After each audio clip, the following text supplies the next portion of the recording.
తెలంగాణ రాష్ట్ర అసెంబ్లీలో బీసీ బిల్లును ప్రవేశపెట్టబోతుంది తెలంగాణ రాష్ట్ర ప్రభుత్వం. 42% రిజర్వేషన్ విద్యా ఉద్యోగ స్థానిక సంస్థల ఎన్నికల్లో 42% వాటాను బీసీలకు ఇవ్వడం కోసం తెలంగాణ రాష్ట్ర ప్రభుత్వం బిల్లును ప్రవేశపెట్టబోతా ఉంది. ఈ బిల్లును పాస్ చేసి కేంద్రానికి పంపించేటువంటి కార్యక్రమం ఏదైతే ఉందో ఆ ప్రక్రియ ఇక నెక్స్ట్ లెవెల్ ప్రక్రియ. అయితే ఇప్పటి వరకు ఉన్నటువంటి ఈ ప్రక్రియ ఏదైతే బీసీ బిల్లు ఉందో ఆ బిల్లును కూడా క్షుణ్ణంగా పరిశీలించాల్సినటువంటి అవసరం ఉంటుంది. ఎందుకంటే ఆ బిల్లులో ఏమైనా లోపాలు ఉన్నాయా, ఆ బిల్లు ఎంతవరకు ముందుకు పోతుంది, ఎంతవరకు. కానీ ఒకటై చెప్తా ఉన్నా, ఈ తెలంగాణ రాష్ట్ర అసెంబ్లీలో 19 మంది బీసీ ఎమ్మెల్యేలు ఉన్నారు. ఆ బీసీ ఎమ్మెల్యేలకు రిక్వెస్ట్ చేస్తూ ఉన్నా, మీరు ఏ పార్టీ అయినా ఉండొచ్చు, ఎక్కడైనా ఉండొచ్చు, బీసీ బిల్లు వచ్చినప్పుడు ఖచ్చితంగా మీరు ఈ వర్గాల కోసం మాట్లాడండి. ఆ బిల్లును పాస్ చేయించడం కోసం మీ శక్తియుక్తులు ప్రయోగించండి. ఎందుకంటే ఎస్సీ వర్గీకరణ బిల్లు వచ్చినప్పుడు మన ఎస్సీ సోదరులంతా ఎట్లయితే ఆ బిల్లును వర్గీకరణ అంశాన్ని చర్చించే విషయంలో ఎంత ఉత్సాహంతో ఉన్నారో, బీసీలారా రాక అవకాశం వచ్చింది, దండం పెట్టి చెప్తా ఉన్నా, ఆయన ఏమనుకుంటాడో ఈయనేమనుకుంటాడో అని కాకుండా మీ ప్రజలు, మనల్ని నమ్ముకున్న ప్రజలు, మనని నమ్ముకున్నటువంటి బీసీ ప్రజల తరఫున ఒక్కరోజైనా మాట్లాడండి దయచేసి. ఎందుకంటే ఈ అవకాశం చాలా అరుదుగా వచ్చేటువంటి అవకాశం, కొన్ని దశాబ్దాల తర్వాత వచ్చినటువంటి అవకాశం. దీన్ని నిలబెట్టుకోవడానికి మీరందరూ కూడా సమన్వయం చేసుకొని, మీరెవరైతే 19 మంది ఎమ్మెల్యేలు ఉన్నారో మీరు సమన్వయం చేసుకొని దీనిపైన ఎలాంటి ఇబ్బందులు లేకుండా, ఇప్పుడు దీన్ని అడ్డుకోవడానికి ఎవరు ప్రయత్నం చేయరు, అయినప్పటికీ కూడా ఎందుకు ఈ బిల్లు అవసరం వచ్చింది, ఏం కథ అనేది సమగ్రంగా మీరు చర్చలో పాల్గొని తెలంగాణ రాష్ట్రంలో ఉన్నటువంటి బీసీలకు వాళ్ళ పక్షాన ఉన్నామనేటువంటి హామీ దొరికేటట్టు చూడండి. ఇక మండలిలో నేను ఖచ్చితంగా ఆ బిల్లు పాస్ అయ్యే విధంగా నా వంతు ప్రయత్నం చేస్తా. మిగతా బీసీ సభ్యులు కూడా ఉన్నారు, వాళ్ళు కూడా మాట్లాడతారు ఖచ్చితంగా. కానీ ఒక్కసారి గుర్తుపెట్టుకోండి, బీసీ ప్రజాప్రతినిధులమైనటువంటి మన జాతులకు, మన తల్లి కోసం ఒక్కసారి మనం మాట్లాడాల్సినటువంటి సందర్భం అయితే ఉంది. మనం బయట ఎన్ని మాట్లాడుకున్నా కూడా అల్టిమేట్గా సభలో ఏం మాట్లాడుతూ ఉన్నాం, సభలో ఈ వర్గాల కోసం ఏం చేస్తూ ఉన్నాం అనేదే లెక్కల్లో ఉంటుంది. తెలంగాణ రాష్ట్ర ప్రభుత్వానికి కూడా రిక్వెస్ట్ చేస్తూ ఉన్నా, ఈ బిల్లుకు ఎలాంటి ఆటంకం లేకుండా విపక్షాల నుంచి కానీ భారతీయ జనతా పార్టీ సభ్యుల నుంచి కానీ ఎలాంటి ఆటంకం లేకుండా ఈ బిల్లు పాస్ కావాలి. కానీ ఒకటైతే చెప్తా ఉన్నాం, ఈ బిల్లును ఎవరైనా వ్యతిరేకించినా, ఈ బిల్లును తప్పుదోవ పట్టించాలని చూసినటువంటి వాళ్ళు ఎవరైతే ఉన్నారో ప్రజాక్షేత్రంలో ఖచ్చితంగా మీరు ఇబ్బందులు ఎదుర్కొంటారు. పని అవుతుంది. అందుకోసమే 42% రిజర్వేషన్ ఇస్తామని రాహుల్ గాంధీ గారు కామారెడ్డి బీసీ డిక్లరేషన్లో ప్రకటించాడు. ఆ ప్రకటించినటువంటి రిజర్వేషన్ల బిల్లును ఇక్కడ తీసుకొస్తా ఉన్నారు. ఎస్, కులగణన విషయంలో తప్పులు జరిగినాయి, దాన్ని ఎత్తి చూపించినాం, దోషిగా నిలబెట్టినాం, అయిపోయింది అది. కానీ ప్రభుత్వం 42% అనేటువంటి మాట మీద వస్తూ ఉంది కాబట్టి ఆ మాటను మనం గౌరవించుకోవాలి. ఇప్పుడు 42% అనేది ఫైనల్ కాదు, బీసీలకు వాళ్ళకు దక్కాల్సిన వాటా అతి భారీగా దక్కాలి. కానీ ఫస్ట్ మనం ఎప్పుడైతే మండల కమిషన్ ఇచ్చినటువంటి నివేదిక ఆధారంగా 27% రిజర్వేషన్ తీసుకున్నాము, ఇప్పుడు కూడా 42 తీసుకొని మళ్ళొక దానికోసం మనం పోరాటం చేయాల్సినటువంటి అవసరం ఉంటుంది. కాబట్టి దయచేసి అందరికీ దండం పెట్టి చెప్తా ఉన్నా, బీసీ ప్రజాప్రతినిధులందరికీ, అన్న ఈ ఒక్కరోజన్నా మన జాతుల కోసం మనం అందరం కూడా కలిసికట్టుగా, పార్టీలకు అతీతంగా మనమంతా కలిసికట్టుగా ఉండాలని చెప్పి, మన ప్రజలకు మనం భరోసాగా నిలబడాలని చెప్పి మీ అందరినీ రిక్వెస్ట్ చేస్తూ ఉన్నా. సో దానికోసం మీ అందరు కూడా ఇవాళ అన్నదమ్ముల్లాగా మనమంతా అన్నదమ్ముల్లాగా ఆ బిల్లులను పాస్ చేసుకొని ఎలాంటి ఆటంకాలు లేకుండా, ఎలాంటి ఇబ్బందులు లేకుండా మన వంతు ప్రయత్నం చేద్దాం. ఎందుకంటే ఇప్పటిదాకా మన సభలో కూర్చొని అనేకమైనటువంటి మనకు సంబంధం లేని బిల్లుల్లో ఎన్నో పాస్ చేసినాం. కానీ మన కోసం వస్తున్నటువంటి ఒక బిల్లును, అలాగే ఎస్సీ వర్గీకరణ బిల్లు కూడా బీసీ ఎమ్మెల్యేలారా, సోదరులారా, మనమందరం కూడా సపోర్ట్ చేయాలి. ఆ సపోర్ట్ చేసి మన ఎస్సీ సోదరులకు జరిగేటువంటి ఆ చర్చలో మనం పాల్గొనాలి. ఆ ఎస్సీ సోదరుల బిల్లుకు కూడా మనం మద్దతు చేయాలి. అలాగే ఎస్సీ సోదరులకు కూడా రిక్వెస్ట్ చేస్తూ ఉన్నా, బీసీ బిల్లు పెట్టేటువంటి సమయంలో మీ సంఘీభావాన్ని తెలియజేసి బీసీలకు మద్దతుగా నిలబడాల్సిందిగా మీ అందరికీ చేతులు జోడించి మరీ నమస్కరించి తెలియజేస్తూ ఉన్నా. ఇవాళ అసెంబ్లీలో అత్యంత కీలకమైనటువంటి రోజు. వాస్తవానికి మార్చి 17 తారీఖు ఒక గొప్ప దినంగా చరిత్రలో ఉండాలి. దానికోసం రాష్ట్ర ప్రభుత్వం కూడా అంతే గొప్పగా ప్రయత్నం చేయాలి అని చెప్పి రిక్వెస్ట్ చేస్తూ ఉన్నా. ఇది మన బీసీల కన్నతల్లి అంశం, వాటా అంశం. మనకు తెలుసు ఈడబ్ల్యూఎస్ ద్వారా ఇతరత్ర వాటి ద్వారా ఎంత నష్టపోయినామో మన కళ్ళారా కనిపిస్తూనే ఉంది. ఈ అవకాశాన్ని చేజార్చుకోకుండా దీన్ని సద్వినియోగం చేసుకుందామని చెప్పి అందరికీ రిక్వెస్ట్ చేస్తూ ఉన్నా. రైట్, ఇక మార్నింగ్ న్యూస్లో ఉన్నటువంటి వివరాలను ఒకసారి చూద్దాం. ఇక్కడ పెద్దాపూర్ మల్లన్నకు 60,000 బోనాలు. స్వామి దర్శనానికి లక్షల్లో తరలి వచ్చిన భక్తులు మల్లన్నకు పట్నాలు వేసి నిలువెత్తు బంగారం సమర్పణ. జగిత్యాల జిల్లా పెద్దాపూర్లో మల్లన్న ఆలయం చుట్టూ బోనాలతో ప్రదక్షిణలు చేస్తున్న భక్తులంటూ 60,000 బోనాలు తీసుకొచ్చారు.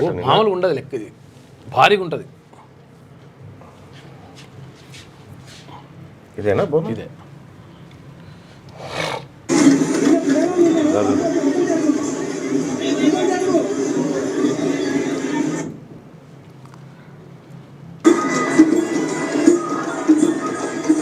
ఆడోళ్ళు మొగోళ్ళు అందరూ ఎత్తుకురు బోనాలు, అందరూ ఎత్తుకుంటారు. బాగా మస్తు వస్తారు పబ్లిక్.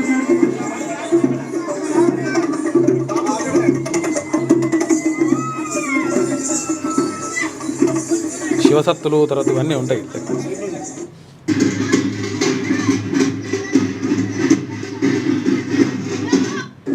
చాలా పెద్ద జాతర ఉన్నట్టుంది ఇది.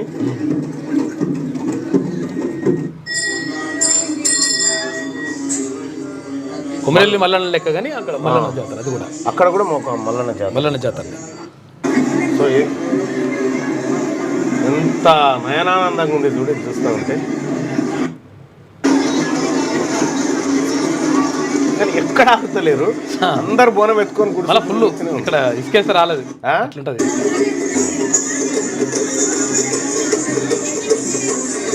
ఇది జాతరకు సంబంధించినటువంటి విజువల్స్ మనం చూస్తూ ఉన్నాం.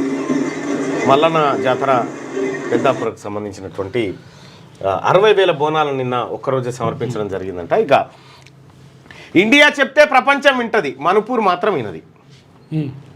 శత్రుత్వంతో ఎవరు ఏమి సాధించలేరు మోడీ. టెర్రరిస్టులకు పాకిస్తాన్ అడ్డాగా మారింది. స్నేహం కోసం ప్రయత్నించిన ప్రతిసారి మోసమే ఎదురైంది. విమర్శలను స్వాగతిస్తా, అది ప్రజాస్వామ్య ఆత్మ.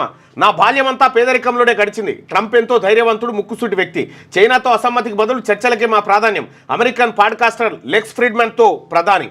శాంతి సామరస్యం గురించి ఇండియా చెప్తే ప్రపంచం మొత్తం వింటదని ప్రధాని మోడీ అన్నారు. గౌతమ బుద్ధుడు, మహాత్మా గాంధీ లాంటి మహనీయులు పుట్టిన నేల భారత్ అని వివరించారు.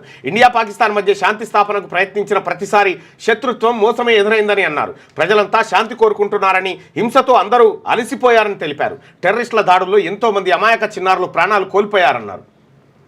ద్వైపాక్షిక సంబంధాలు మెరుగుపరచుకోవడం పాకిస్తాన్ లీడర్షిప్ పైన ఆధారపడి ఉందని స్పష్టం చేశారు. తాను విమర్శలను స్వాగతిస్తానని తెలిపారు. అది ప్రజాస్వామ్యం ఆత్మ అని విశ్వసిస్తున్నట్టు చెప్పారు. టెర్రరిజానికి పాకిస్తాన్ కేంద్రంగా మారిందని ఆరోపించారు. అమెరికాకు చెందిన కంప్యూటర్ సైంటిస్టు, పాడ్కాస్టర్ లెక్స్ ఫ్రీడ్మన్తో ప్రధాని మోడీ అనేక అంశాలపై మాట్లాడారు.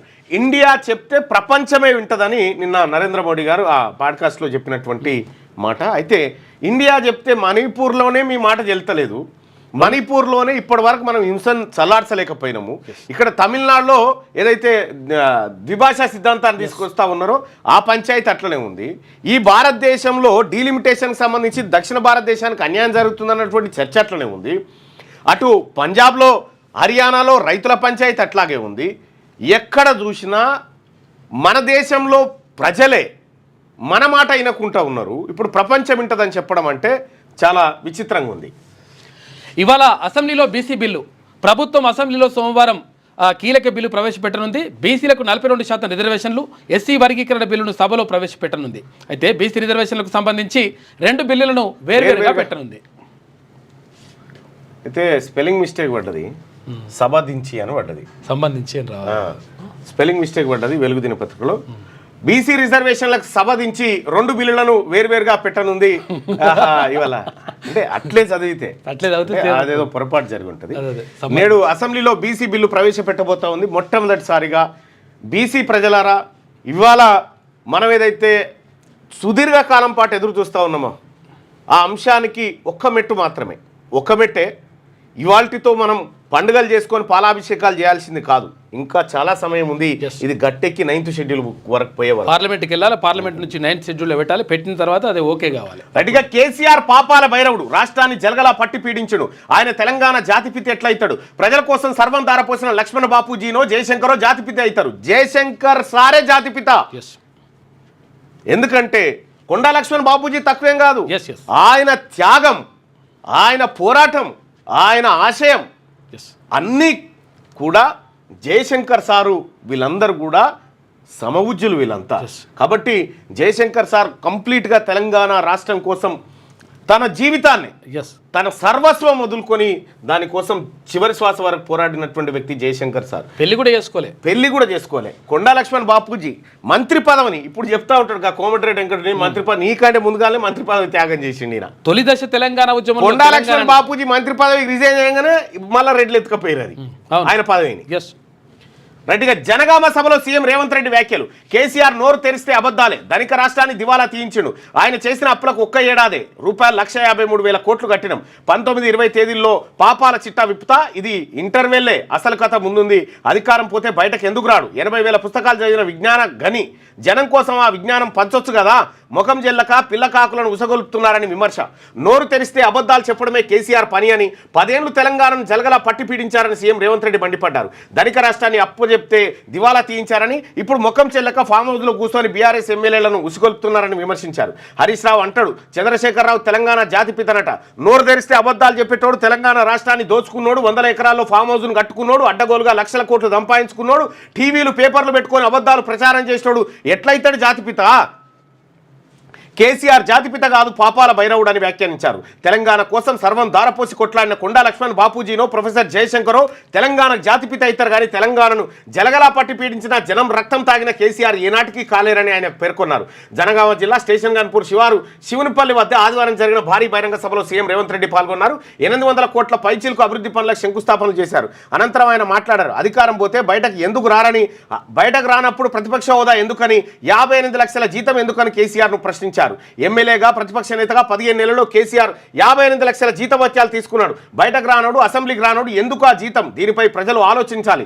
80,000 పుస్తకాలు చదివిన విజ్ఞాన గని అని చెప్పుకుంటాడు కదా, మరి ఆ విజ్ఞానాన్ని తెలంగాణ కోసం ఎందుకు ఉపయోగించడు? బయటకు ఎందుకు రాడని ఆయన నిలదీసిండు. అయితే ఇప్పుడు కేసీఆర్ పాపాల భైరవుడు ఈ టైంలో బీసీ బిల్లు వచ్చే టైంలో దయచేసి మీరు వాళ్ళని వీళ్ళని డైవర్షన్. ఎందుకంటే ఈ బిల్లు దాకా మీరు తర్వాత కొట్టుకోండి, ఏమని చేసుకోండి. ఇప్పుడు మీరు ఇట్లా అనగానే వాళ్ళు బీఆర్ఎస్ వాళ్ళు వచ్చి పెట్టే టైంలో వాళ్ళు ఆందోళన చేసి ఆయన ఇట్లా అన్నాడు అట్లా అన్నాడు అని దయచేసి దాన్ని ఖరాబ్ చేయకండి వాతావరణాన్ని. బెట్టింగ్ యాప్స్కు 1000 మంది బలి. గత ఏడాది రాష్ట్రంలో ఇది పరిస్థితి. ఆ యాప్స్కు వ్యతిరేకంగా మొదలైన సోషల్ వార్. బెట్టింగ్ యాప్స్ను ప్రమోట్ చేస్తున్న ఇన్ఫ్లుయెన్సర్స్ మొదట కొంత లాభాలు చూపి ఆపై ముంచుతున్న మోసగాలు, ఉచ్చులో చిక్కుకొని జీవితాలు చాలిస్తున్న యువత. ఈ దందాపై నాన్వేషణ రామాబాయి వంటి నెటిజన్ల పోరాటానికి మద్దతుగా నిలిచిన ఐపీఎస్ ఆఫీసర్ సజ్జనార్ ట్రెండింగ్లో సే నో టు బెట్టింగ్ యాప్స్ను ప్రమోట్ చేసే వాళ్ళపై చర్యలకు సర్కార్ ఆదేశం. ఇవేం బెట్టింగ్ యాప్? ఈ బెట్టింగ్ యాప్ ద్వారా లక్షల మంది జీవితాలు నాశనం అవుతా ఉన్నాయి. 1000 మంది సూసైడ్ చేసుకొని చచ్చిపోయారు. ఈ బెట్టింగ్ యాప్లలో డబ్బులు బుడగొట్టుకొని తమ జీవితాలు నాశనం చేసుకున్నారు. సో అందుకోసమే బెట్టింగ్ యాప్స్ని ఎట్టి పరిస్థితిలో ప్రమోట్ చేయకూడదు. చేసేటువంటి వాళ్ళు ఎవరైతే ఉన్నారో వాళ్ళ మీద చర్యలు తీసుకోవాలి. అయితే ఒక బెట్టింగ్ యాప్స్ ద్వారా సెల్ ఫోన్లు ఉన్నోళ్ళు, డబ్బులు ఉన్నోళ్ళు, కానీ కొన్ని రాజకీయ పార్టీలతోని ములాఖాత్ అయ్యి ప్రజలను తప్పుదోవ పట్టించేటువంటి కంటెంట్ క్రియేట్ చేసేటువంటి వ్యవస్థలు కూడా ఉన్నాయి. అవి ఇంకా ప్రమాదకరమైనవి దీనికంటే. అవి బెట్టింగ్ యాప్స్ కంటే ఇంకా ఒక ప్రజాస్వామ్య వ్యవస్థనే ఖతం చేసేటువంటి సంస్థలు అవి. కాబట్టి వాటిపైన కూడా కఠినంగా ఉక్కుపాదమే మోపాలే. 100 రూపాయలు ఇన్వెస్ట్ చేస్తే చాలు, నిమిషాల వ్యవధిలో 1000 రూపాయలు మన అకౌంట్లో చూపెడతారు. కూర్చున్న దగ్గరనే అది గంటల్లోనే లక్షాధికారి కావచ్చని, కోటీశ్వర్లు అయిపోవచ్చని మనకు ఎక్కడ లేని ఆశలు చూపెట్టి ఉచ్చులోకి దింపుతారు. బానిసలుగా మార్చేసుకుంటారు. జేబులు ఖాళీ చేసి ఇల్లు గుల్ల చేసి మన బతుకులను రోడ్డు మీదకి ఈడుస్తారు. ఇది బెట్టింగ్ యాప్స్ దందా. ఇప్పుడు ఏ గల్లీలో చూసినా, ఏ అడ్డాలో చూసినా యువత వీటి చుట్టే తిరుగుతున్నారు. సెల్ ఫోన్లో యాప్స్ డౌన్లోడ్ చేసుకొని బెట్టింగ్ ఆడడం, గేమ్స్ ఆడడం పైన గంటలు టైం వెచ్చిస్తూ ఉన్నారట. ఎప్పుడు కూడా నీకు పైసలు వచ్చేది ఉంటే వాడే సంపాదించుకుంటాడు కదా, నీకెందుకు చెప్తాడు? ఇస్తాడు ఫ్రీగా? ఇక్కడ బెట్టింగ్ యాప్స్ ప్రమోట్ చేస్తున్న దాంట్లో ఎవరెవరు ఇగో యూట్యూబర్ హర్ష సాయిపై కేసు, బెట్టింగ్ యాప్స్ ప్రమోట్ చేస్తున్నట్టు గుర్తింపు, బాధితుడు ఫిర్యాదుతో సైబర్ క్రైమ్ పోలీసుల చర్యలు. వీళ్ళు ఏం చేస్తున్నారట బెట్టింగ్ యాప్స్ అంటే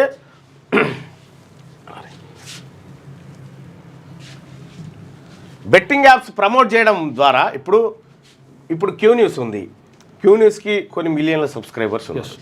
అంటే క్యూ న్యూస్ ఎప్పుడు ఈ బెట్టింగ్ యాప్స్ లేకపోతే ఈ రాజకీయ పార్టీలకు వంతబాడము లేకపోతే కొల్లుడైపోయి ప్రజాస్వామ్య వ్యవస్థ పైన దాడులు చేయడం ఇట్లాంటివి చేయదు. కానీ ఇప్పుడు బెట్టింగ్ యాప్ ఒక యాప్ తయారు చేస్తాడు, ఒక యాప్ తయారు చేసి ఏం చేస్తున్నాడు, ఇప్పుడు ఈ యాప్ను ప్రమోట్ చేయాలంటే ఎవడు చేయాలి, ఈ యాప్ ఉన్నదన్న సంగతి తెలవాలంటే ఇప్పుడు ఆ పిల్లగాడు హర్ష సాయి అనేటువంటి ఆ పిల్లగానికో యూట్యూబ్ ఉందనుకో, ఈ యూట్యూబ్ ఉంది, ఈ యూట్యూబ్లో ఏం చేస్తారంటే ఇతను ఏం చేస్తారంటే నీకు ఒక 50 లక్షలు ఇస్తా, 50 లక్షలు ఇస్తా, ఈ బెట్టింగ్ యాప్ గురించి నీ సబ్స్క్రైబర్లకు చెప్పని చెప్తాడు. ఏం చేస్తాడు, ఈ 50 లక్షలు తీసుకుంటాడు, తీసుకొని వీళ్ళ సబ్స్క్రైబర్లందరికీ ఇగో ఈ బెట్టింగ్ యాప్ ద్వారా మీరు లక్షలు గడించవచ్చు అని చెప్తాడు. ఇతన్ని చూసి నమ్మినటువంటి ఈ సబ్స్క్రైబర్స్ ఏం చేస్తారంటే ఈ బెట్టింగ్ యాప్ ఉచ్చులోకి దిగుతారు.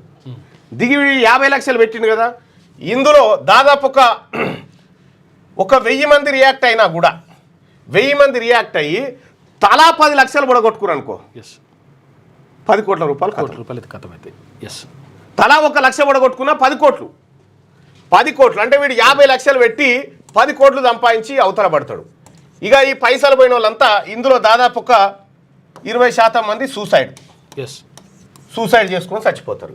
దీనికి కారణం ఎవడు, ఇతడు ఇన్ఫ్లుయెన్స్ చేయకపోతే వీళ్ళు చావకపోతుండే, ఈ పైసలు పోకపోతుండే, వీడు ఏం చేస్తాడంటే ఇది అయిపోగానే ఇది క్లోజ్ చేస్తాడు, ఇది క్లోజ్ చేసి మళ్ళీ కొత్తది తెరుస్తాడు, అంతే మళ్ళీ కొత్త దుకాణం తెరిచి మళ్ళీ వీని పట్టుకుంటాడు. ఇగో ఇది దందా. ఇదొక్కటే కాదు, ఇక్కడ కొన్ని ఫేక్ సోషల్ మీడియా బ్యాచ్లు ఉన్నాయి. అవి ఏం లేదు, ఒక తప్పుడు సమాచారాన్ని స్ప్రెడ్ చేస్తాయి అన్న. తప్పుడు సమాచారాన్ని సపోజ్ ఇక ఒక పార్టీ ఉందనుకో, రాజకీయ పార్టీ, ఈ రాజకీయ పార్టీ ఏం చేస్తుందంటే కొన్ని యూట్యూబ్ ఛానళ్ళు తయారు చేస్తుంది, కొన్ని యూట్యూబ్ ఛానళ్ళు తయారు చేసి 1 2 3 4 5 6 ఇట్లా యూట్యూబ్ ఛానళ్ళను తయారు చేస్తుంది. ఈ యూట్యూబ్ ఛానళ్ళకి ఏం చేస్తుంది అంటే ఫండింగ్ చేస్తుంది, పైసలు ఇస్తుంది. ఏది ఈ పార్టీ, రాజకీయ పార్టీ కోట్లు ఇచ్చి పడేస్తుంది, ఈ పైసలు ఇస్తుంది. పైసలు ఏంటంటే వీళ్ళు ఏం చేయాలంటే ఈ పార్టీకి వ్యతిరేకంగా ఉన్నటువంటి పార్టీ పైన ఈ పార్టీకి సపోజ్ ఇది బీఆర్ఎస్ అనుకుందాం, బీఆర్ఎస్ పార్టీకి వ్యతిరేకంగా ఉన్నటువంటి కాంగ్రెస్ పార్టీ ఉంది. ఇప్పుడు కాంగ్రెస్ పార్టీ మీద వీళ్ళంతా తప్పుడు ప్రచారం చేయాలి. ఎట్లా, వీళ్ళందరూ ప్రజల్ని నమ్మియాలి. వీళ్ళు ఏం చేస్తారంటే రేవంత్ను పొట్టు తిట్టిన జనం అనరా పెడతారు, ఇక తమ్నైల్ పెట్టేస్తారు. తమ్నైల్ పెట్టేసి ఏం చేస్తారంటే వీళ్ళే ఆడికి పోయి కావాలని గెలుక్కొని వాళ్ళ దగ్గర నుంచి రేవంత్ రెడ్డిని తిట్టించి ఆ ముక్క రేవంత్ రెడ్డి మంచోడు అన్నటువంటి వీడియో ఇక ఈ వీడియో ఒక వీడియో తీసే అంటే వీళ్ళే వీడియోలు. ఇక్కడ వీళ్ళకు బ్యాచ్ ఉంటుంది, ఇక్కడ బ్యాచ్ వీళ్ళు ఏం చేస్తారంటే క్రియేట్ చేస్తారు, ఇదంతా లోగో లేకుండా వాయిస్ రికార్డులు చేస్తారు. ఏది లోగో లేకుండా ఖాళీ మైక్తో రికార్డ్ చేసి ఈ అందరికి ఇచ్చేస్తారు. ఇక వీళ్ళందరిది ఈ బయట వేసి ఏం చేస్తారంటే సాధారణంగా జనం ఏమనుకుంటారు అంటే ఒక్క దాంట్లో వచ్చిందంటే కావచ్చు అనుకుంటారు, రెండో దాంట్లో ఇదే, మూడో దాంట్లో ఇదే, 4 ఇదే, 5 ఇదే, 6 ఇదే. అప్పుడు ఏం చేస్తారు, అరే జనం అంతా నిజంగానే తిడుతురు కదా, అన్ని యూట్యూబ్ ఛానళ్ళు దీని ఆధ్వర్యంలో నడుస్తాయని తెలియదు జనానికి. ఇగో ఇట్లా కంటెంట్ను, ఒక ఫేక్ కంటెంట్ను ఇట్లా తీసుకొని పోతారు. సపోజ్ ప్రజాస్వామ్య దేశంలో నిజంగా జెన్యూన్గా జనం ఏం మాట్లాడతారు అని చాలామంది చెప్తారు. మళ్ళీ నా క్యూ న్యూస్లో సెలబ్రిటీలను ఇంటర్వ్యూ చేయొచ్చు కదా, మన సెలబ్రిటీలను ఇంటర్వ్యూ చేయడానికి పెట్టలే ఈ క్యూ న్యూస్, సామాన్య జనాన్ని సెలబ్రిటీని చేస్తాను పెట్టింది. ఇక్కడ ఏం చేస్తారంటే ఇప్పుడు మొన్న చూసిరు కదా, నేను కాంగ్రెస్ పార్టీ నుంచి సస్పెండ్ కాగానే యూట్యూబ్ ఛానల్ ఏం చేసినాయి చూడు, కాంగ్రెస్ నుంచి సస్పెన్షన్ కాగానే ఇందులో బీఆర్ఎస్ మీడియా వీళ్ళు ఏం చేశారు, ఓకేనా, వీళ్ళు ఏం చేస్తారంటే రేవంత్ను పొట్టు తిట్టిన మల్లన్న అని రాస్తారు. వీళ్ళే మల్లన్న రేవంత్ బండారం బయట పెడతాడని రాస్తారు వీళ్ళే. ఇట్లా పుట్టిన వీళ్ళే యాక్చువల్గా నేను సైలెంట్ గానే ఉంటా, నేను నా పనిలో ఉంటా. ఈ కంటెంట్ అంతా తయారు చేసి పబ్లిక్ లోకి వదులుతారు కావచ్చు అని ఒక అపోహలు సృష్టిస్తారు. అయితే నేనేం చేసిన సస్పెన్షన్ తర్వాత 3-4 రోజులు సైలెంట్గా ఉన్నా. ఎందుకంటే ఇదంతా కంటెంట్ పుట్టాలి. ఈ కంటెంట్ పుట్టిన తర్వాత దాన్ని ఎట్లా వాడాలనేది చూసినా కానీ సరే అదొక స్ట్రాటజీ. ఇక బీఆర్ఎస్ వ్యతిరేక మీడియా వీళ్ళు ఏం చేస్తారు, బీఆర్ఎస్ వ్యతిరేక మీడియా ఏం చేస్తారంటే మల్లన్న కొత్త పార్టీ జనసేన అధ్యక్షుడు టీడీపీ అధ్యక్షుడు ఇక ఇట్లా రాసుకుంటూ వస్తారు మొత్తానికి. అయితే ఇక్కడ అనుకూలం వ్యతిరేకం ఉన్నటువంటి వర్గాల వాళ్ళు ఏం చేస్తారంటే అసలు వీళ్ళ టార్గెట్ ఏంది, వీళ్ళ టార్గెట్ ఏంది వీళ్ళు. ఇక్కడ ఒక అంశం వచ్చినప్పుడు ఆ అంశాన్ని దీనికి రుద్దడం తద్వారా ప్రజల్లో గందరగోళం సృష్టించడం. వాస్తవానికి యూట్యూబ్ ఛానల్ ఇప్పుడున్నటువంటి యూట్యూబ్ ఛానల్ ఉన్నాయి కదా, ఈ న్యూస్ ఛానల్ అని టీవీలు పెట్టుకుని ఎవ్వరికి కూడా రెవెన్యూ లేదు. అసలు వాళ్ళ కిరాయిలు వెళ్ళడమే కష్టం. వాస్తవం అది. కిరాయిలు ఇప్పుడు క్యూ న్యూస్ అంటే ఇది ఎస్టాబ్లిష్ అయింది, ఇది ఒక 50 మంది ఎంప్లాయీస్ని ఇది నిత్యం సాధగలుగుతుంది, దీనికి అంత శక్తి ఉంది. కానీ ఇప్పుడున్నటువంటి ఆ ఛానల్స్ ఉన్నాయి కదా, ఆ ఛానల్కి సంబంధించి అసలు రెవెన్యూలు చాలా తక్కువ. మరి ఎట్లా సస్టైన్ అవుతా ఉన్నాయంటే పార్టీలు ఫండింగ్ చేస్తూ ఉంటాయి వాళ్ళకు. ఈ పార్టీలు అన్ని ఫండింగ్ చేసి వాటిని కాపాడుతూ ఉంటాయి అన్నట్టు. ఇక వీళ్ళు పైసలు ఇచ్చారు కాబట్టి వీళ్ళ భజన్నే, ఇక్కడ వీళ్ళు ఏం చేస్తారంటే సపోజు కేటీఆర్ను ఇప్పుడు ఏమన్నాడు రేవంత్ రెడ్డి గారు, కేసీఆర్ జాతిపితనా అన్నాడు, తాగుబోతోడు జాతిపితనా అని సమ్ ఏదో అన్నాడు. సరే ఇప్పుడు దీన్ని ఏం చేస్తారు, ఈ బ్యాచ్ ఏం చేస్తుందంటే వెంటనే కేసీఆర్ నిరాహార దీక్ష ఆ తర్వాత కేసీఆర్ వీరుడు సూర్యుడు అనే కంటెంట్ తయారు చేసి ఇలా పంపుతారు. ఇలా పంపగానే వీళ్ళు ఏం చేస్తారంటే జనంతో కేసీఆర్ ఎట్లా చేసాడు, కేసీఆర్ చాలా మంచోడు, ఆయనే మంచిగుండే అని వీడియోలన్నీ తయారు చేసి వీళ్ళ యూట్యూబ్లలో సోషల్ మీడియాలలో ఇస్తారు. ఇక నెక్స్ట్ ఏం చేస్తారు, ఇదొకటి. ఇక రెండోది ఏం జరుగుతుంది, సేమ్ ఇది అయిపోయిన తర్వాత ఇట్లా చాలా ఛానల్స్ 10-20 ఉన్నాయి. వివిధ టీవీ ఛానళ్లలో పనిచేసే వాళ్ళని తీసుకుపోయి కూడా సపరేట్ ఛానల్ పెట్టించి బీఆర్ఎస్ పార్టీ చేసింది. సరే ఆ వ్యవహారం లేదు. అయితే వాళ్ళు వీరులు సూరులు లెక్క మైకులం కూడా డైలాగులు కొడుతుంటారు, వాళ్ళని చూస్తేనే నవ్వొస్తూ ఉంటుంది. ఇక రెండో విషయం ఏంటంటే కేసీఆర్ జాతిపిత అనే విషయంలో నేరుగా వీళ్ళు అటాక్ వీళ్ళు చేసినప్పటికీ అది ఇన్ఫ్లుయెన్స్ చూపించదని ఈ బ్యాచ్ ద్వారా ఇన్ఫ్లుయెన్స్ చేయిస్తున్నారు. బెట్టింగ్ యాప్ల కంటే ఇవి ఇంకా ప్రమాదం, సమాజాన్ని కథం చేస్తారు. మీరు చూడండి క్యూ న్యూస్లో ఒక్క తమ్మునైల్ మిస్టేక్ తప్పు ఉండదు, ఏది రాంగ్ తమ్మునైల్ పెట్టరు. ఇక్కడ మాట్లాడే మాటల్లోంచే తమ్మునైల్ ఉంటుంది, ఎవరైతే అందులో లోపల ఉన్న కంటెంట్. మీరు చాలా యూట్యూబ్ ఆడ కంటెంట్ ఓటు ఉంటుంది, లోపల మ్యాటర్ ఒకటి ఉంటుంది, దానికి దీనికి సంబంధం. అరే అట్లా పెట్టేవేరా అని అంటే అట్లా పెడితేనే వ్యూస్ వస్తాయి అన్న అని చెప్పారంటే, అంటే వ్యూస్ అనేది క్రెడిబిలిటీ మీద ఆధారపడి ఉంటుంది, ఆ ఛానల్కు ఉన్నటువంటి క్రెడిబిలిటీ మీద ఆధారపడి ఉంటుంది. ఇట్లా చాలా ఛానళ్ళు చాలా వ్యవస్థ అంతా సత్యనాశనం అయిపోయింది దీంట్లోకి ఈ యూట్యూబ్లో.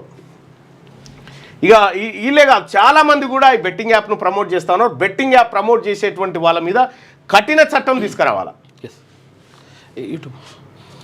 యూట్యూబర్ హర్ష సాయిపై కేసు, బెట్టింగ్ యాప్ ప్రమోట్ చేస్తున్నట్టు గుర్తింపు, బాధితుడి ఫిర్యాదుతో సైబరాబాద్ సైబర్ క్రైమ్ పోలీసుల చర్యలంటూ ఒక వార్త. మనం ఇక్కడ గమనించాల్సింది ఏంటంటే ఈ అబ్బాయి ఒక పేదవాళ్లకు బర్రె కొనిచ్చిందని, పేదవాళ్ళకు 10,000 సాయం, ఇవి చూస్తున్నాం కదా మనం మీద. కానీ దాని వెనకాల జరిగేటువంటి వ్యవహారం ఏంటంటే ఇప్పటిదాకా నేను చెప్పిన కదా, బెట్టింగ్ యాప్ను ప్రమోట్ చేసి లక్షల కోట్ల రూపాయలు తీసుకొని దాంట్లో ఏదో కొద్ది మొత్తంలో ఇచ్చి ఏది ప్రమోషన్ పొందడం.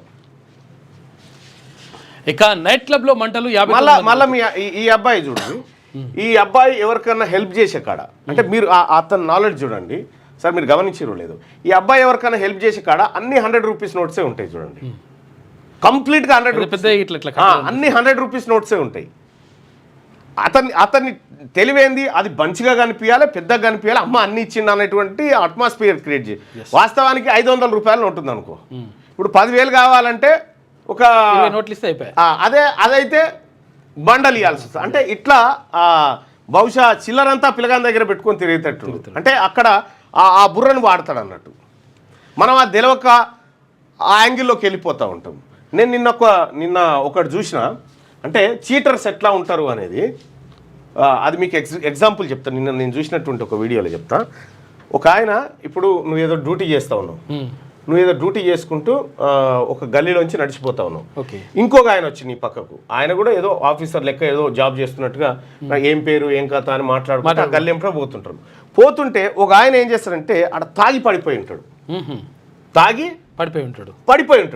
తాగి పడిపోయి ఉంటే వీళ్ళు చూస్తారు, అయ్యో లేపే ప్రయత్నం చేస్తారు, లేవరు. అంటే ఆయన తక్కువ గిక్కేసుకొని కొద్దిగా రిచ్ పాష్గా ఉన్నట్టుంటాడు. అయితే ఈయన ఏం చేస్తాడు, ఇందులో ఇద్దరు ఉన్నారుగా పోయి మాట్లాడుకుంటారు, ఆయన లేపే ప్రయత్నం చేస్తే లేవడు. లేవకపోయేసరికి ఏం జరుగుతుంది, ఆయన అడ్రస్లో ఏమైనా డీటెయిల్స్ ఉన్నాయని చూస్తారు. చూసేసరికి ఆ పర్సు తీస్తారు. పర్సు తీస్తే పర్సులో $10,000 ఉంటాయి. $10,000 ఉంటాయి, $10,000 ఉంటాయి. $10,000, అయ్యో పర్సులో $10,000 పెద్దోడే ఉన్నట్టుండు అని వీళ్ళు భావనకు వస్తారు. వచ్చిన తర్వాత వాడు ఎంత గీసినా లేవడు. లేకపోయేసరికి ఆ పర్సు తీసుకొని, ఇక అన్న నువ్వు తీసుకో, ఆయన లేస్తే ఎవరైనా ఎత్తుకపోతారు, నువ్వు నీ దగ్గర పెట్టుకో అని చెప్పి ఒక ఆయన చెప్పిండి. యువతలే చెప్పగానే ఆయన దగ్గర పెట్టుకున్నా. అరే వాచ్, అమ్మ ఇది ₹1,00,000 వాచ్ ఇది అని చెప్పని అంటాడు. ₹1,00,000 వాచ్ అంటాడు. ₹1,00,000 వాచ్ అని చెప్పి వాడు వాచ్ తీసుకొని వీడు వెళ్ళిపోతుంటాడు. వాచ్ తీసుకొని, ఏడికి పోతున్నావు అని అంటే, ఈ వాచ్ చాలా కాస్ట్లీ వాచ్ ఇది, నేను అది నువ్వు తీసుకో, ఇది నేను తీసుకుంటా అంటాడు. అవన్నీ కుదిరాయి తీసుకుంటే సరసగా తీసుకుందామని నేను అంటాడు. నా దగ్గర పైసలు లేవు, ఈ 1,00,000కి ఇప్పుడు 50,000 ఎట్లా తెచ్చేయాలి నేను అంటాడు. అనగానే ఏమంటూ లేదు మా ఇల్లు గీనే ఉంది, ఆ 50 నేను ఇస్తా, ఆ 50,000 నేను ఇస్తా, ఆ వాచ్ నాకు ఇచ్చేసేయని అంటాడు. వాడు ఇంటికి పోతాడు. ఇంటికి పోయి వాడు 50,000 తీసుకొని ఈ వాచ్ వానికి ఇచ్చేస్తాడు. ఇచ్చేసిన తర్వాత ఇది జెన్యున్గా జరిగేది. ఇక్కడ మనకు అర్థం కావాల్సింది ఏంటంటే, ఇంట్లో ఎర్రిపప్పు ఎవడు, ఇంట్లో 50,000 ఇచ్చినోడే, ఎందుకంటే ₹1,00,000 ఉండదు వాచ్. ఆ వాచ్ ₹1,00,000 ఉండదు. రెండోది ఏంటంటే తాగి పడిపోయినోడు ఇద్దరు ఒకటే మాట్లాడుకొని చేసి ఒకరిని లూటీ చేసేటువంటి ఒక స్ట్రాటజీ అది. సో ఇట్లా రకరకాలుగా ఇదంతా జరుగుతూ ఉంటుందంట. అంటే వాని సైకలాజికల్గా మన దగ్గర 10,000 లేకపోతే వాచ్ కాస్ట్ అని చెప్పలేడు, వెరీ కాస్ట్లీ అని చెప్పలేడు. ఆ 10,000 పెట్టి ఈ ఇంట్లో 50,000 ఎత్తుకొని పోయిరు అన్నట్టు. ఇగో ఇది అది 200 వాచ్ కూడా ఉండదు. సో అట్లా ఎట్లుంటారు అన్నట్టు మనుషులు లోకంలో. నైట్ క్లబ్లో మంటలు 59 మంది మృతి. యూరోప్లోని నార్త్ మసిడోనియాలో నైట్ క్లబ్లో మంటలు చెలరేగి 59 మంది చనిపోయారు, 155 మంది గాయపడ్డారు. ఇక కొకని సిటీలోని ఫైల్స్ నైట్ క్లబ్లో శనివారం అర్ధరాత్రి ఘోరం జరిగింది. ఘోరం. ఐఎన్ఎస్తో క్రూ డ్రాగన్ అనుసంధానం. ఐఎన్ఎస్లో చిక్కుపోయిన సునీతా విలియమ్స్ బుచ్ విల్మోర్ను తిరిగి భూమి మీదకి తీసుకొచ్చేందుకు బయలుదేరిన spacecraft crew dragon ISS international space స్టేషన్తో అనుసంధానం అయిందట. అయితే ఇక్కడ నుంచి పంపించినటువంటి ఏదైతే రాకెట్ ఉందో అది దాంట్లో ఉన్నటువంటి మాడ్యూల్ దాంతో అనుసంధానం అయింది. ఇందులో ఉన్నటువంటి వాళ్ళు దాంట్లోకి వెళ్ళిపోయారు. ఇప్పుడు ఇక్కడ ఉన్నటువంటి సునీతా విలియమ్స్ బుచ్ విల్మోర్ వీళ్ళిద్దరు మళ్ళీ దాంట్లో క్యాప్సిల్లోకి వెళ్ళి క్యాప్సిల్లో నుంచి మళ్ళీ భూమి మీదకి వస్తారన్నట్టు. సో ఇది విజయవంతంగా జరిగింది. దానికి సంబంధించినటువంటి వీడియో కూడా మనకు ఇక్కడ కనిపిస్తుంది. 20 తారీఖు వస్తారని చెప్తున్నారు. 9 నెలలు. 42 డిగ్రీలు దాటిన ఎండ, దడ పుట్టిస్తున్న వడగాల్పులు. ఆసిఫాబాద్లో అత్యధికంగా 42.4 డిగ్రీల టెంపరేచర్. మరో 9 జిల్లాల్లో 41 డిగ్రీల కన్నా ఎక్కువే. ఈ నెల 21, 22 తేదీలో తేలికపాటి వర్షాలకు ఛాన్స్ ఉందని చెప్పి వాతావరణ శాఖ తెలియజేస్తూ ఉంది. 42 డిగ్రీలు దాటిందట. ఇక కేసీఆర్ జాతిపిత, రేవంత్ బూతుపిత. అసెంబ్లీలో రేవంత్ భాష బూతు సినిమా స్క్రిప్ట్లా ఉంది. హరీష్ రావు కృష్ణాలో హక్కుగా రావాల్సిన నీళ్ల కోసం కేసీఆర్ కృషి చేశారు. 70% నీటి వాటాలకు మార్గం సుగమం చేశారని వెల్లడి. ఇక ప్రజాపాలన అంటే అప్పులు చేసుడా. 15 నెలల్లోనే ₹1,50,000 కోట్ల అప్పు చేశారు కిషన్ రెడ్డి. అప్పులు అవినీతిలో గత కేసీఆర్ సర్కార్తో కాంగ్రెస్ ప్రభుత్వం పోటీ. డీలిమిటేషన్ NEPపై కాంగ్రెస్ DMK దివాలాకోర్ రాజకీయాలు చేస్తున్నాయని ఫైర్. 30 ఏళ్లకే బీపీ షుగర్ అంట. ఇక NCD క్లినిక్ స్క్రీనింగ్లో టెస్టులో వెల్లడి. 3 నెలల్లో 1.22 లక్షల మందికి పరీక్షలు. 26,000 మంది బీపీ, ఇక 43,000 మందికి డయాబెటీస్ అంట. కొత్తగా డయాబెటీస్ క్లబ్లో 20,000 మంది చేరిక. 3 నెలల్లో 16% మందికి షుగర్ అట. ఈ షుగరు బీపీ పెరిగిపోతా ఉన్నాయి 30 ఏళ్ళకి అని చెప్పి ఒక కథనం. రన్నింగ్, వాకింగ్ అవన్నీ మర్చిపోయిపోతాం లెక్క. పాక్ ఆర్మీ కాన్వాయ్పై సూసైడ్ అటాక్. 11 మంది సైనికుల మృతి. 90 మందిని చంపేశామన్న బలుచ్ మిలిటెంట్లు. భారీగా పేలుడు పదార్థాలతో నిండిన వెహికల్తో కాన్వాయ్లో బస్సును ఢీకొట్టిన సూసైడ్ బాంబర్. ఒక బస్సు తునాతునకలు తీవ్రంగా దెబ్బతిన్న మరో 2 పేలుడు తర్వాత వెహికల్స్ పై టెర్రరిస్టుల కాల్పులు. పాకిస్తాన్లో ఒక్కరోజే 19 చోట్ల దాడులు చేసిందట పాకిస్తాన్ కంప్లీట్గా ఈ టెర్రరిస్ట్ దేశంగా మారిపోయింది ఈ భూమి మీద, అత్యంత ప్రమాదకరమైనటువంటి దేశంగా. సునీతా విలియమ్స్ రాకకు సుగమం అయిందట. సునీతా విలియమ్స్ రాకకు మార్గం సుగమం. ఇక ఐఎస్ఎస్తో అనుసంధానమైన స్పేస్ ఎక్స్ వ్యోమనౌక 4 వ్యోమగాములను తీసుకెళ్లిన క్రూ డ్రాగన్ 10 సునీతా విల్మోర్లతో 20 తిరిగి భూమి మీదకి వచ్చే అవకాశం ఉందంట. గట్టిగా ఆల్ ది బెస్ట్. అసెంబ్లీకి వర్గీకరణ బిల్లు, బీసీలకు 42% రిజర్వేషన్లు కల్పించే మరో 2 బిల్లులు కూడా నేడు శాసనసభలో ప్రవేశపెట్టనున్న ప్రభుత్వం. వర్గీకరణపై నేడే చర్చించి ఆమోదించే ఛాన్స్. బీసీల గంపగుత్తగానే రిజర్వేషన్ల పెంపు, బీసీ ఎమ్మెల్యేలతో భేటీ కానున్న మంత్రి పొన్నం. ఎస్సీ వర్గీకరణ బిల్లును, బీసీలకు 42% రిజర్వేషన్లకు సంబంధించిన 2 బిల్లులను ప్రభుత్వం సోమవారం అసెంబ్లీలో ప్రవేశపెట్టనుంది. ఎస్సీ వర్గీకరణ బిల్లును ముఖ్యమంత్రి రేవంత్ రెడ్డి, బీసీ బిల్లును మంత్రి పొన్నం ప్రభాకర్ ప్రవేశపెట్టనున్నారు. ఎస్సీ వర్గీకరణకు సంబంధించి రిజర్వేషన్ల విషయంలో ఇప్పటికే స్పష్టత ఉండడంతో ఆ బిల్లులపై సోమవారమే చర్చించి ఆమోదించే అవకాశం కూడా ఉన్నట్టు సమాచారం. ఎస్సీల వర్గీకరణ కోసం ఏర్పాటైన ఏకసభ్య కమిషన్ రాష్ట్రంలోని 59 ఎస్సీ కులాలను 3 గ్రూపులుగా వర్గీకరించి ఆయా గ్రూపుల వారీగా 15% రిజర్వేషన్ను కేటాయించింది. గ్రూప్ 1లో సామాజికంగా, ఆర్థికంగా, విద్యాపరంగా అత్యంత వెనుకబడిన పట్టించుకొని కులాలను చేర్చి వారికి 1%, గ్రూప్ 2లో మధ్యస్థంగా లబ్ధి పొందిన షెడ్యూల్ కులాలను చేర్చి వారికి 9%, గ్రూప్ 3లో మెరుగైన ప్రయోజనం పొందిన కులాలను చేర్చి వారికి 5% రిజర్వేషన్లు కేటాయించి నివేదికను ప్రభుత్వానికి అందించి ఆ వర్గీకరణకు రాష్ట్ర ప్రభుత్వం ఆమోదం తెలుపబోతోంది. ఇది అత్యంత కీలకమైనటువంటి రోజు.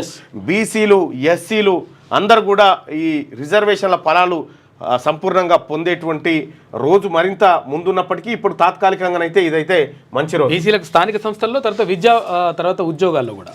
ఇక పోడుకు ప్రాణజలం 12,600 కోట్ల రూపాయలతో గిరిజనులకు సాగునీరు, పోడు భూములకు ఇందిరాగిరి జల వికాసం, 66 లక్షల ఎకరాల్లో బోర్లు, తర్వాత సోలార్ పంప్ సెట్లు. రాష్ట్రంలో 4 ఏళ్లలో దశల వారీగా పథకం, కేంద్ర పథకాల నిధులు వాడుకున్న పోడుకు ప్రాణజలం రూపాయలు 12,600 కోట్లతో గిరిజనులకు సాగునీరు, పోడు భూములకు ఇందిరా గిరిజల వికాసం, 6 లక్షల ఎకరాల్లో బోర్లు, సోలార్ పంప్ సెట్. అంటే మనం ఇప్పటి వరకు ఇరిగేషన్ల మీద పెట్టినటువంటి ఖర్చు అంత ఉత్తదే అన్నట్టుగా. అంతే. తెలంగాణ మాగాణం అయిపోయింది, కాలువలతో నీరు అంత ఉత్తదే. తాగుబోతు జాతిపిత 1,00,000 కోట్లు దోచుకున్నాడు, టీవీ పేపర్లు పెట్టినోడు, ప్రజల రక్తం దాగినోడు జాతిపిత ఎట్లయితాడు? మహాత్ముడికి మందులేనిదే లేవని కేసీఆర్కు పోలిక. తెలంగాణ జాతిపిత కొండా లక్ష్మణ్ బాపూజీ జయశంకర్ 10 ఏళ్లలో కేసీఆర్ 8.29 లక్షల కోట్ల అప్పులు చేస్తే 15 నెలల్లో 1.53 లక్షల కోట్ల అసలు మిత్తి కట్టాం. కాంగ్రెస్ ప్రాజెక్టులపై దమ్ముంటే కేసీఆర్ చర్చకు రావాలి. బీఆర్ఎస్ నిర్మించింది కాళేశ్వరం కాదు కూలేశ్వరం. సభగ్రానానికి విపక్ష హోదా, 55 లక్షల జీతం ఎందుకు? క్యాప్సికంతో కోట్లు సంపాదించే విద్య ప్రజలకు చెప్పాలి. స్టేషన్ గన్పూర్ బహిరంగ సభలో సీఎం రేవంత్ రెడ్డి ఇక అప్పులు చేయం, ఆదాయాన్ని పెంచి రాష్ట్ర ప్రజలను పంచుతామని వెల్లడి. ఫ్యాటీ లివర్ను తేలిగ్గా తీసుకోవద్దు, నిర్లక్ష్యం చేస్తే కాలేయ క్యాన్సర్ ముప్పు, బీపీ, షుగర్, హృద్రోగాలకు దారితీస్తుంది.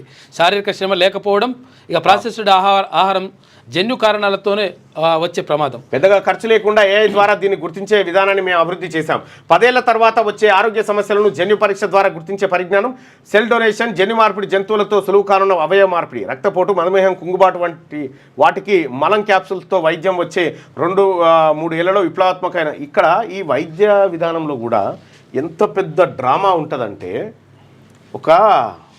ఒక సేల్స్ ఒకడు ఒక జెల్ తయారు చేసిండు. ఓకే, మింట్ జెల్ అని ఒకటి లిక్విడ్ తయారు చేసిండు. ఓకే, ఒక డబ్బా తయారు చేసిండు. ఇది మింట్ జెల్. ఇది తయారు చేసిండు. మార్కెట్లో పెడితే ఎవడు కొంటలేడు దీన్ని. ఓకే, ఎవడు కొంటలేడు. కొనకపోయేసరికి ఈ కంపెనీ దివాలా తీసే పరిస్థితికి వచ్చింది. అప్పుడు వాడు ఏం చేసిండంటే, ఆ కంపెనీ వాడు దీన్ని నేను సేల్ చేస్తా అని చెప్పి వచ్చిండు. వచ్చి ఎట్లా చేసిండంటే, ఫస్ట్ మనం ఈ ప్రోడక్ట్ తయారు చేస్తే ఇది మీ శ్వాసను బాగుంటుంది, నోటి దుర్వాసనను పోగొడుతుంది, ఇటువంటి చెప్పాలి కదా. కానీ వాడు అట్లా చేయలే. కొత్తగా వచ్చిన వాడు ఏం చేసిండంటే, ప్రజల్లో పెరిగిపోతున్న దుర్వాసనలు, ఓకే, ఆ తర్వాత నోటి ద్వారా దంతాక్షయం, ఆ తర్వాత ఇతర సమస్యలతో రకరకాల వ్యాధులు వస్తున్నాయని చెప్పి ఒక యాడ్ తయారు చేసినాడు. ఓకే, యాడ్ తయారు చేసి ఏం చేసిండు, ప్రజల్లో భయాన్ని సృష్టించాడు. ఫస్ట్ ప్రజల్లో భయాన్ని సృష్టించి ఇగో దీనికి ఇది ఒక్కటే మందని చెప్పిండు. అంతే, విపరీతంగా అమ్ముడుపోయింది. అంటే ప్రజలను భయపెట్టి సేల్ చేసేటువంటి విధానం. ఇప్పుడు ఇక్కడ మనం దీన్ని చూస్తే ఇక్కడ పెద్దగా ఖర్చు లేకుండా ఏఐ ద్వారా దీన్ని గుర్తించే ఏది ఫ్యాటీ లివర్ సంబంధించింది గుర్తిస్తాం. 10 ఏళ్ల తర్వాత వచ్చే ఆరోగ్య సమస్యలను ఇప్పుడు చెప్తారట. అంటే దాని అర్థమైంది నువ్వు 10 ఏళ్ల తర్వాత అమ్ముకోవాల్సినటువంటి వస్తువులను ఇక ఇప్పుడు అమ్మే కార్యక్రమం అన్నట్టు. అంతే. ప్రజల్ని భయపెట్టి మార్కెటింగ్ చేసేటువంటి విధానం ఇది. ఇగో ఈ క్యాప్సూల్స్ అన్నట్టు రక్తపోటు, మధుమేహం, కుంగుబాటు వంటికి మలం క్యాప్సూల్స్తో వైద్యం. ఈ క్యాప్సూల్ తయారు చేసిరు. ఈ క్యాప్సూల్స్ని అక్కడ వాడతారు. అమ్ముడు పోవాలంటే అమ్ముడు పోవాలంటే మిమ్మల్ని భయపెట్టాలి. అట్లా ఇది కథ. గట్టిగా రోజుకు 5-6 లీటర్ల వాటర్ తాగురి. వాటర్ తాగురు, మంచిగా నడక లేకపోతే రన్నింగ్ చేయరు, అది ఇంపార్టెంట్. తిట్ల పోటీ పెడితే రేవంత్కే ఫస్ట్ ప్రైజ్. అసలు నువ్వు మనిషివా పశువా? కేసీఆర్కు క్షమాపణ చెప్పాలి. కాంగ్రెస్ ముసుగేసుకున్న బీజేపీ వ్యక్తివి. ముఖ్యమంత్రి రేవంత్ రెడ్డిపై హరీష్ రావు ఆగ్రహం. కేటీఆర్తో విభేదాలు లేవని పునరుద్ఘాటన. రేవంత్ను గద్దె దించేందుకే పోటీ పడుతున్నామని వ్యాఖ్య. బూతు పురాణానికి పేటెంట్ కేసీఆర్దే. 10 ఏళ్లలో ఆయన తిట్లతో పుస్తకమే రాయొచ్చు. చామల. బాతులకు బ్రాండ్ అంబాసిడర్ కేసీఆర్, బూతులకు బ్రాండ్ అంబాసిడర్ కేసీఆర్. బీర్లా. రేవంత్కు కేసీఆర్ తేడా ఏంటి? అప్పులు, అసభ్య పదజాలతో ఎవరు తక్కువ? కాంగ్రెస్ వచ్చాక తెలంగాణకి ఏం జరిగిందని చెప్పి కిషన్ రెడ్డి వ్యాఖ్య. ఇది ఇది ఇది పెద్దలకు మాత్రమే, 18 సంవత్సరాలు నిన్న వాళ్ళకు ఈ వార్త. తెలుగు విశ్వవిద్యాలయానికి పొట్టి శ్రీరాములు పేరును కొనసాగించాలి. ఎన్టీఆర్, బ్రహ్మానందరెడ్డి, నీలం సంజీవరెడ్డి పేర్లు తొలగించే దమ్ముందా? అర్బన్ నక్సల్ చేతికి కులగణన నివేదిక. కేంద్ర మంత్రి బండి సంజయ్. ఇక పాక్లో మిలిటరీ కాన్వాయ్పై దాడి. 90 మంది సైనికుల మృతి. మళ్లీ చెలరేగిన బలూచ్ వేర్పాటువాదులు. ఖైబర్ పఖ్తూన్ఖ్వా రాష్ట్రంలో వరుస దాడులు జరుగుతూ ఉన్నాయట. ఇక 4 పిల్లల్ని అనాథలుగా వదిలి భార్యాభర్తల ఆత్మహత్య. ఆర్థిక ఇబ్బందులు తాళలేక ఒకరి తర్వాత మరొకరు బలవన్మరణం. సిద్దిపేట జిల్లా ఎల్లారెడ్డిపేటలో విషాదం. ఆత్మహత్యకు పడిన నాగరాజు, భాగ్య. అయ్యో, ఇప్పుడు పిల్లలేటు పోవాలి. అంత ఆగమాగం ఉంటుంది. సద్విమర్శ ప్రజాస్వామ్య ఆత్మ. ఆరోపణకు విమర్శకు చాలా తేడా ఉంది. ఆర్ఎస్ఎస్ జీవిత పరమార్థం తెలిపింది. ఎవరికైనా చావు తప్పదు, భయపడకూడదు. గుజరాత్ అల్లర్ల విషయంలో నాపై దుష్ప్రచారం. కోర్టులు విచారణ జరిపి విముక్తి కల్పించాయి. ట్రంప్తో అనుబంధం, మా ఇద్దరికీ దేశమే ఫస్ట్. లెక్స్ ఫ్రీడ్మ్యాన్ షోలో ప్రధానమంత్రి నరేంద్ర మోడీ చెప్పినటువంటి మాట ఇది. ఆంధ్రజ్యోతి దినపత్రికలో ఉన్నటువంటి వార్తలు. మార్నింగ్ న్యూస్ చూస్తున్నటువంటి మిత్రులారా, మార్నింగ్ న్యూస్ని దయచేసి లైక్ చేయండి, షేర్ చేయండి. ఎవరో తమిళలో పెట్టిండి, ఎవరైనా అవునుగా. అయితే మార్నింగ్ న్యూస్ చూస్తున్నటువంటి మిత్రులు లైక్ చేయండి, షేర్ చేయండి. ఇక సభలో బీసీ బిల్లు ప్రవేశపెడుతున్న సందర్భంగా నేను వెళ్లాల్సి ఉంది కాబట్టి దయచేసి సెలవు తీసుకుంటా ఉన్నా. మిగతా వార్తల్ని క్యూ న్యూస్లో పనిచేయటకు వీడియో ఎడిటింగ్ మరియు SEOలో అనుభవం గల జూనియర్ ఎడిటర్స్ కావాలను సంప్రదించవలసిన నెంబర్ 8688926084. లేటెస్ట్ న్యూస్ తెలుగు మరియు ఇంగ్లీష్ అప్డేట్స్ కోసం ఇప్పుడే క్యూ న్యూస్ అఫీషియల్ యాప్ని ప్లే స్టోర్ నుండి డౌన్లోడ్ చేసుకోండి. సరికొత్త సమాచారాల కోసం క్యూ న్యూస్ వెబ్సైట్ని ఫాలో అవ్వండి. ఛానల్లో ప్రాంతీయ, జాతీయ, అంతర్జాతీయ వార్తలు వీక్షించండి. లైక్ చేయండి,